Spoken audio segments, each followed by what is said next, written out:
શ્રી ગણેશાય નમઃ. માતા સરસ્વતીને નમઃ. સત્સંગ સાગર યુટ્યુબ ચેનલમાં આપ સૌનું હાર્દિક સ્વાગત છે.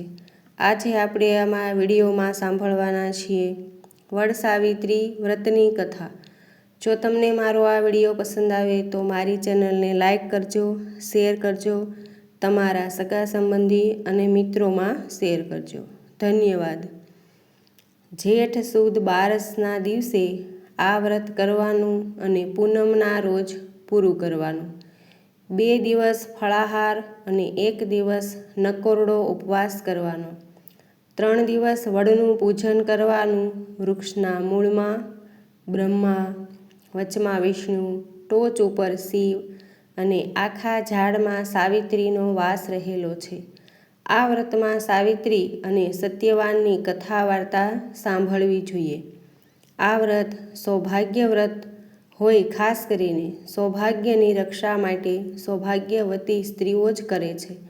વ્રત કરનાર સ્ત્રી વહેલી સવારે સ્નાન કરીને શ્રદ્ધાપૂર્વક વડના ઝાડને પાણી પાઈ અને વૃક્ષ પાસે બેસી ધૂપ, નૈવેદ્ય, પાન, સોપારી, ફૂલ, ફળ, ચોખા વગેરેથી વિધિપૂર્વક પૂજન કરીએ તો શંકર ભગવાન પ્રસન્ન થાય છે. હવે આપણે સાંભળીશું આ વ્રતની વાર્તા. અશ્વપતિ નામનો એક ભલો અને દયાળુ રાજા હતો. એને બધુંય સુખ પણ વારસદાર કોઈ ન મળે. એક દિવસ મહેલે કોઈ મહાત્મા પધાર્યા. તેમણે રાજા રાણીને બ્રહ્માની પુત્રી સાવિત્રી દેવીનું વ્રત કરવા કહ્યું. રાજા રાણીએ પૂર્ણ ભાવથી સાવિત્રી દેવીનું વ્રત આદર્યું. 7મે દિવસે સાવિત્રી દેવી પ્રસન્ન થયા. પ્રગટ થઈ કહ્યું, હે દંપતી, તમારી શું ઈચ્છા છે? રાજા રાણી બોલ્યા, દેવી, સુખ બધી વાતનું છે, માત્ર સંતાનની ખામી છે, માટે અમારું વાંઝ્યા મેણું ભાંગો. દેવી બોલ્યા, તમારે પુત્રનો નહીં પણ પુત્રીનો યોગ છે. પુત્રી પણ એવી સદ્ગુણી અને પ્રભુ પ્રત્યે શ્રદ્ધા ધરાવનારી કે આગળ જતાં એનું નામ ગણાશે. રાજા રાણીએ નમન કર્યું અને દેવી અંતર ધ્યાન થઈ ગયા. 9 મહિના બાદ રાણીને એક રૂપાળી પુત્રી અવતરી. આ તો સાવિત્રી દેવીની કૃપાનું ફળ હતું, તેથી તેનું નામ સાવિત્રી રાખવામાં આવ્યું. માતા પિતાએ સાવિત્રીને ખૂબ લાડકોડમાં ઉછેરી. સંસ્કાર પણ સારા આપવા માંડ્યા. દેવો પણ અંજાઈ જાય એવું મનોહર સાવિત્રીનું રૂપ હતું, તો માનવીની વાત જ શી કરવી. આથી કોઈ રાજા તેનું માગું કરવાની હિંમત કરતો નહીં. અશ્વપતિ રાજા મૂંઝાયો કે હવે કરવું શું? જવાન દીકરીને ઘરમાં રાખવી એ પાપ ગણાય. બહુ વિચારીને અંતે રાજાએ સાવિત્રીને જ પસંદગી કરવાનું કહ્યું. બીજે દિવસે સાવિત્રી દાસીઓ તથા સિપાહીઓનો રસાલો લઈ પતિની શોધમાં નીકળી પડી. વર તેને રસ્તામાં એક આશ્રમમાં મળી ગયો. થોડે દૂર વગડામાં એક આશ્રમ હતો. તેમાં ઘુમત્સસેન રાજા પોતાના પુત્ર સત્યવાન સાથે રહેતો હતો. સાવિત્રી ત્યાં જઈ ચડી અને તેણે સત્યવાનને યોગ્ય વર તરીકે પસંદ કરી વરમાળા પહેરાવી દીધી. આ સમાચાર પિતાને પહોંચાડવા સાવિત્રી નગરીમાં પાછી ફરી. આ વખતે રાજા સભા ભરીને બેઠા હતા અને નારદજી સાથે વાત કરી રહ્યા હતા. નારદજી તથા અશ્વપતિ રાજાને નમન કરી સાવિત્રી કંઈ કહેવા જાય તે પહેલાં નારદજી બોલી ઉઠ્યા, રાજન, હવે સાવિત્રીને ઝટ પરણાવી દો. વચમાં સાવિત્રી બોલી ઉઠી, પિતાજી, મારી ચિંતા કરશો નહીં. મેં યોગ્ય વર શોધીને વરમાળા પહેરાવી દીધી છે. રાજાએ કહ્યું, બહુ સારી વાત. તેઓ કોણ છે? સાવિત્રી બોલી, અહીંથી થોડે દૂર વગડામાં ધુમત્સસેન રાજા તેમની રાણી પદ્માવતી અને પુત્ર સત્યવાન સાથે રહે છે. સત્યવાન રૂપ, ગુણ અને વિવેકમાં મને યોગ્ય લાગ્યા એટલે મેં તેમને મારા પતિ તરીકે સ્વીકારી વરમાળા પહેરાવી છે. નારદજી વચમાં બોલી ઉઠ્યા, રાજન, સાવિત્રીની પસંદગી ઉત્તમ છે. સત્યવાન અને તેના માતા પિતા સત્યવદનારા છે.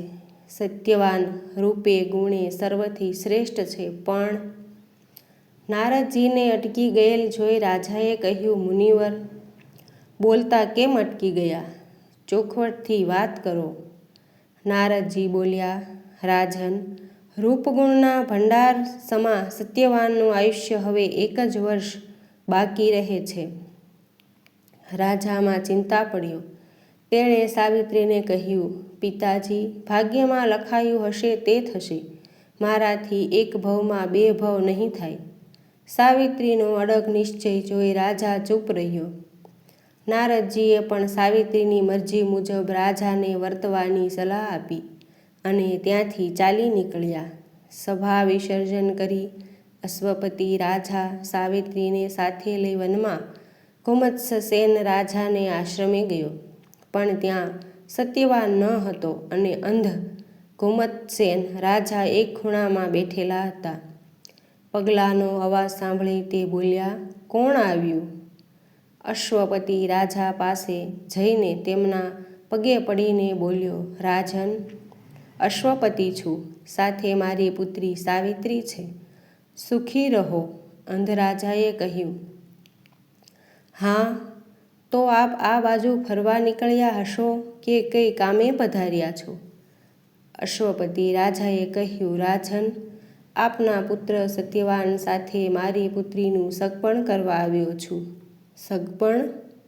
આપની પુત્રીનું લગ્ન મારા પુત્ર સાથે? ક્યાં તમે ને ક્યાં હું?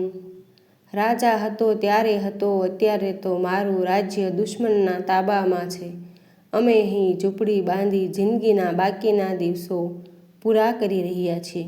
અહીં મેવા મીઠાઈ ભોજન નથી, સૂવા માટે છત્ર પલંગ નથી, સેવા ચાકરી માટે દાસ દાસીઓ નથી.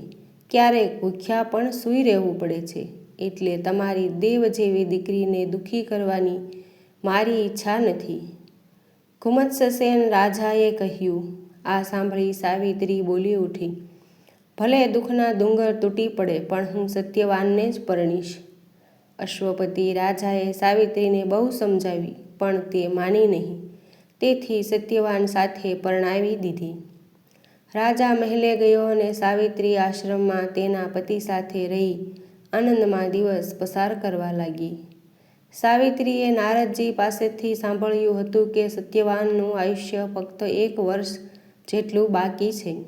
એટલે થોડા દિવસ પછી તેણે સાવિત્રી વ્રત આદર્યું અને પૂર્ણ ભાવથી દેવી સાવિત્રીની ભક્તિ કરવા માંડી. સમય વહેવા લાગ્યો. સત્યવાનના મૃત્યુના હવે 3 જ દિવસ બાકી હતા. સાવિત્રી રાત દિવસ દેવીની પ્રાર્થના કરી રહી હતી, હે દેવી, મારા પતિનું આયુષ્ય વધારો. આમને આમ સત્યવાનના મૃત્યુનો દિવસ આવી પહોંચ્યો. સત્યવાનને ખબર નહીં એટલે તે લાકડા કાપવા લાગ્યો.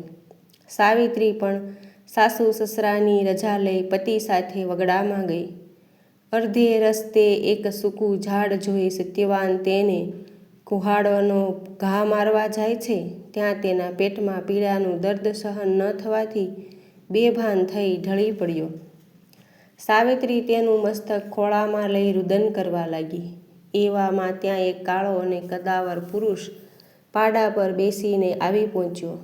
તેનાથી ન ડરતા સાવિત્રીએ હિંમતથી પૂછ્યું, તમે અહીં કેમ થોભ્યા? કોણ છો તમે? આવનાર યમરાજ હતા. તે બોલ્યા, પુત્રી, હું યમરાજ છું. આજે તારા પતિનું આયુષ્ય પૂરું થાય છે, તેથી તેને લઈ જવા આવ્યો છું. સાવિત્રી બોલી, આ કામ આપના દૂતો પણ કરી શકે. આપે જાતે શું કામ પધારવાનું કષ્ટ ઉઠાવ્યું? યમરાજ બોલ્યા, સત્યવાન જેવા સત્યવાદી અને સદાચારી પુરુષને લઈ જવા માટે મારે જાતે જ આવવું જોઈએ. આમ કહી યમરાજાને સત્યવાનના દેહમાંથી પ્રાણને હાથના પાશ વડે ખેંચી લીધો. તેથી સત્યવાનનું ખોળિયું પડ્યું રહ્યું. સત્યવાનના મૃત્યુથી સાવિત્રીને ઘણો જ આઘાત લાગ્યો. તે તો વિલાપ કરતી યમરાજાની પાછળ જવા લાગી. આથી યમરાજા બોલ્યા, હે સાવિત્રી, હવે તું પાછી વળ. લલાટે લખેલા લેખ કદી મિથ્યા થતા નથી. ગઈ ગુજરી ભૂલી જા. સાવિત્રી બોલી, હે યમરાજ, પતિ જ્યાં જાય ત્યાં જવાનો મેં નિર્ણય કરેલો છે, એટલે પાછી નહીં વળું. થોડુંક ચાલીને યમરાજાને કહ્યું, સાવિત્રી, હવે પાછી વળી જા. મારી સાથે આવવાથી કંઈ વળવાનું નથી. સાવિત્રી બોલી, હું તમારી સાથે 7 ડગલા ચાલી એટલે મિત્રતાનો મારો હક થઈ ચૂક્યો છે. હું તમને મિત્ર ભાવે કહું છું કે આપ ઉદાર થઈ મને મારો પતિવ્રતા ધર્મ બજાવવા દો. યમરાજાએ પતિના જીવન સિવાય કોઈ પણ વરદાન માગવા કહ્યું. સાવિત્રી બોલી, સારું, મારા સસરાનો અંધાપો દૂર થાય એવું વરદાન આપો. તથાસ્તુ, તારી ઈચ્છા મુજબ તારા સસરા દેખાતા થશે. પુત્રી, હવે પાછી વળ. યમરાજાએ કહ્યું. સાવિત્રી કહે, તમારા સત્સંગથી મને ઘણી શાંતિ મળશે, માટે તમારી સાથે આવું છું. આ સાંભળી યમરાજા હર્ષ પામીને બોલ્યા, હે પુત્રી, તારી ભાવના સારી છે, પરંતુ મારે મારી ફરજ બજાવવી જોઈએ. તો તું તારા પતિના જીવન સિવાય બીજું કંઈ માંગી લે. સાવિત્રી કહે, હે દેવ, આપે મારા સસરાને દેખતા કર્યા, હવે તેમનું રાજ્ય પાછું અપાવો. તથાસ્તુ કહી યમરાજા બોલ્યા, પુત્રી, તારી ઈચ્છા મુજબ થશે. હવે તું પાછી વળ. યમરાજા આગળ વધતા હતા ત્યાં સાવિત્રી બોલી, હે દેવ, આપ તો દયાના સાગર છો અને આપ મને પાછા વળવાનું કહો છો, પરંતુ હવે મારા પતિ વગર સી રીતે પાછી જાઉં? યમરાજા દયા લાવી બોલ્યા, સારું, તારા પતિના જીવન સિવાય જે માગવું હોય તે ખુશીથી માગ. ત્રીજા વરદાનમાં સાવિત્રીએ કહ્યું, હે દેવ, પિતાને 100 પુત્રો થાય. તથાસ્તુ કહી યમરાજા આગળ વધ્યા ને સાવિત્રી પાછળ જઈ કહેવા લાગી, હે દેવ, પતિને મૂકીને તો હું પાછી નહીં જાઉં. યમરાજા થંભી બોલ્યા, પુત્રી, હઠ છોડી દે. તારા પતિના જીવન સિવાય ગમે તે માગી લે. સાવિત્રીએ કહ્યું, મને 100 બળવાન પુત્રો થાય. તથાસ્તુ કહી યમરાજા બોલ્યા, પુત્રી, તારી ઈચ્છા મુજબ તને 100 બળવાન પુત્રો થશે. હવે તું પાછી વળી મને આગળ જવા દે. સાવિત્રી બોલી, હે દેવ, સંસારમાં સંત પુરુષોના વચન કદી નિષ્ફળ જતા નથી, પરંતુ સ્ત્રીને પતિ વગર સ્વર્ગનું સુખ પણ નકામું છે, માટે હું પતિની સાથે આવીશ. યમરાજા બોલ્યા, પુત્રી, હવે તારે પાછા વળવું જ જોઈએ. તારા ઉપર પ્રસન્ન થઈ હું છેલ્લું વરદાન માગવા કહું છું. તારા પતિના જીવન સિવાય જે ઈચ્છા હોય તે માગ. સાવિત્રી બોલી, દેવ, આપનું વચન ફળે એ જ માગું છું. આપે મને 100 બળવાન પુત્રો થવાનું વચન આપ્યું, પણ આપ તો મારા પતિને લઈ જઈ રહ્યા છો, તો મારા જેવી સતી નારીને પતિ સિવાય 100 પુત્ર ક્યાંથી થશે? માટે આપ મારા પતિને સોંપી દો.